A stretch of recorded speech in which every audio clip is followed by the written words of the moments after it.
It was early summer, and in the woods just north of Burketown's industrial area, campers were busy setting up for lunch, while one hoped to add a trout to the menu. Across the river, campers who preferred a trailer had parked near the dock, while another angler was working the area downstream. The old mine was on the verge of closing, but a skeletal crew still produced enough to keep a few workers on the payroll. However, a delivery of ore sometimes can be brought to a standstill when the fishing is really good.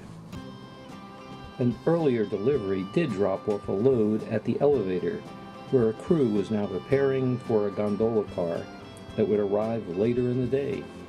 Heading towards town, the local gas station was busy, keeping motorists happy, except for one driver whose car had been stolen and then found stripped out by the old bridge.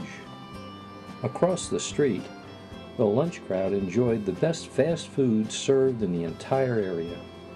The heart of the industrial section was the steel mill, which operated around the clock. Many of the laid-off miners now worked here, making much better wages.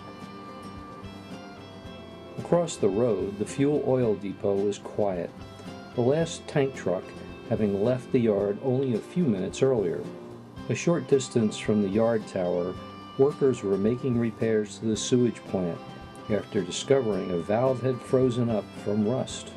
South of the switching tower stood the old ash transfer station, which was no longer in use since all of the steam engines had now been replaced with diesels. Over by the train station, one of the last steam engines sat idle, blocking the repair crew's Fairmont speeder, which had been scheduled to take them out for track repairs that morning. On the platform, several people waited for the Silver Arrow out of New York to arrive so they could board for the trip to Philadelphia. They did not have to wait long. The train was on time, but the bridge located west of the station had just opened, bringing some freight traffic on the main line to a halt. This did not impact the Silver Arrow, and the train made its way into the loop that circled the industrial complex. As the passenger train positioned itself to back into the spur, two big diesels were pulling a long freight deep in the mountain tunnel. Going into reverse, the train backed into the station and the passengers were helped aboard by the conductor. Just then, the large freight roared out of the tunnel, making its way around the industrial area. At the same time, the Silver Arrow had pulled back out of the loop and was gliding past the mill.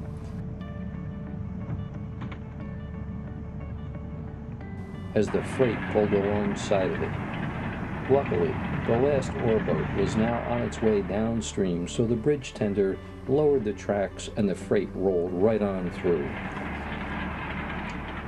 With the line cleared, the Silver Arrow received the go-ahead and backed out onto the main line, ready to roll on to its next stop. The Burketown industrial area is a busy place, especially since it's located on a piece of plywood that measures only 33 by 48 inches.